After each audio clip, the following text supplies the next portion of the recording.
Agé, chapitre 1. La seconde année du roi Darius, le premier jour du 6e mois, la parole de l'Éternel fut adressée par Agé le prophète à Zorobabel, fils de Shealtiel, gouverneur de Juda, et à Josué, fils de Jotsadak, le souverain sacrificateur, en ces mots. Ainsi parle l'Éternel des armées. Ce peuple dit, le temps n'est pas venu, le temps de rebâtir la maison de l'Éternel. C'est pourquoi la parole de l'Éternel leur fut adressée par Agé le prophète en ces mots. Est-ce le temps pour vous d'habiter vos demeures lambrissées quand cette maison est détruite? Ainsi parle maintenant l'Éternel des armées. Considérez attentivement vos voies. Vous semez beaucoup et vous recueillez peu. Vous mangez et vous n'êtes pas rassasiés. Vous buvez et vous n'êtes pas désaltérés. Vous êtes vêtus et vous n'avez pas chaud. Le salaire de celui qui est à gage tombe dans un sac percé. Ainsi parle l'Éternel des armées. Considérez attentivement vos voies. Montez sur la montagne. Apportez du bois et bâtissez la maison. J'en aurai de la joie et je serai glorifié, dit l'Éternel.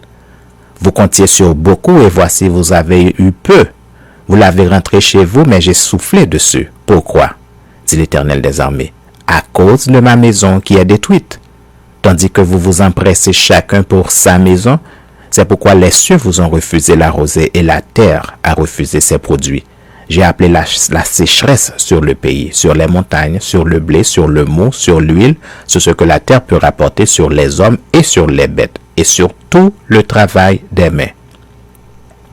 Zorobabel, fils de Shealtiel, Josué, fils de Jotsadak, le souverain sacrificateur, et tout le reste du peuple entendirent la voix de l'Éternel leur Dieu et les paroles d'Agé le prophète, selon la mission que lui avait donnée l'Éternel leur Dieu. Et le peuple fut saisi de crainte devant l'Éternel. Agé, envoyé de l'Éternel, dit au peuple, d'après l'ordre de l'Éternel, « Je suis avec vous, dit l'Éternel. » L'Éternel réveilla l'esprit de Zorobabel, fils de Shealtiel, gouverneur de Juda, et l'esprit de Josué, fils de Jotsadak, le souverain sacrificateur, et l'esprit de tout le reste du peuple. Ils vinrent et ils se mirent à l'œuvre dans la maison de l'Éternel des armées leur Dieu. Le 24e jour du 6e mois, la seconde année du roi Darius.